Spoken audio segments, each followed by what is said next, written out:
Tere tulemast Musta kassi taro lugemisse Kaalud. Siit tuleb lugemine teile nädalaks 3.–9. august. Ma olen teile siia valmis pannud 7 kaarti ja vaatame, mis neil kaartidel teile siis selleks nädalaks öelda on.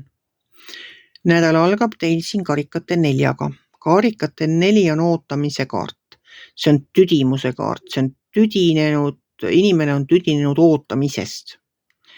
Edasi tuleb teil siin karikate 10. No karikate 10 on minu jaoks üks ilusamaid kaarte taro kaardipakis. See on täielik idüll. See on pereelu idüll. See on selline kaart, kus ongi ema-isa seisavad ja vaatavad, kuidas lapsed mängivad. Kodus on kõik korras. Peres on kõik korras, suhted on ideaalsed. Kõik on nagu rahulik, kõik saavad kenasti läbi omavahel. Tööl on korras kõik, majanduslikult on kõik hästi. Nagu selline täielik pereidüll. Selline nagu filmides näeb, sellised õnnelikud inimesed. Vikerkaar on taeval, kõik on nagu super hästi.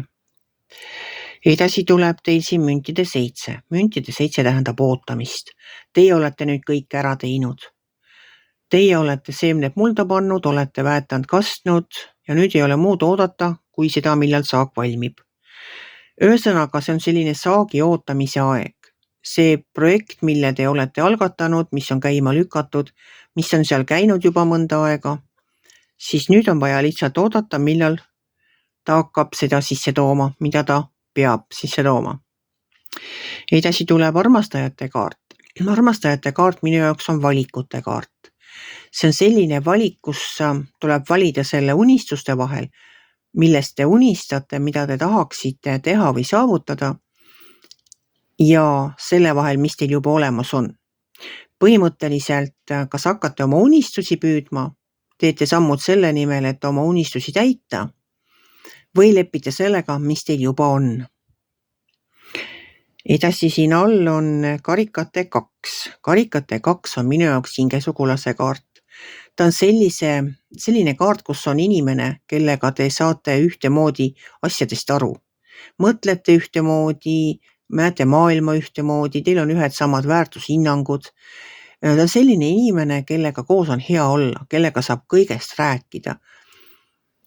No ta lihtsalt ongi hea olla, ka koos vaikida on tore. Vahest me kohtame selliseid inimesi, kes tunduvad nagu oleks väga kaua juba tuttavad. Ta võib olla töökaaslane, ta võib olla lihtsalt mingi sõbranna, sõber.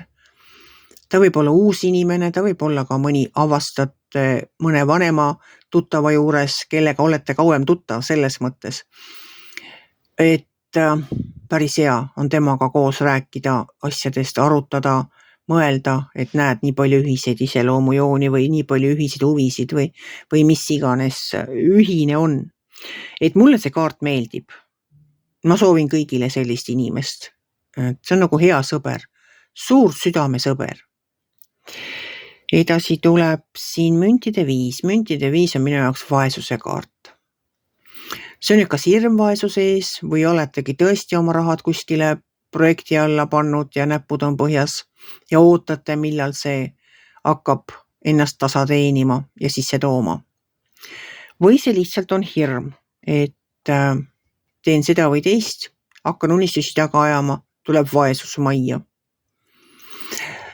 See müntide 5 on ka nagu puuduse kaart, et on puudus kas materiaalne puudus või on puudus ajast, puudus energiast. Et ta võib ka seda tähendada. Ja viimane kaart on siin müntide 2. See on alati olnud minu jaoks tasakaal töö ja eraelu vahel ehk töö ja puhkuse vahel, ütleme niimoodi. Et tööd on tore teha, raha on hea teenida, aga vahepeal peab ka puhkama, et ei väsitaks ennast liiga ära, et läbi ei põleks, et tervis ei kannataks. Vaat niisugune lugemine tuli teile, armsad kaalud. Oodake saaki, mida olete külvanud, seda te lõikate. See täielik idüll ja karikate 2 on siin minu meelest väga toredad kaardid.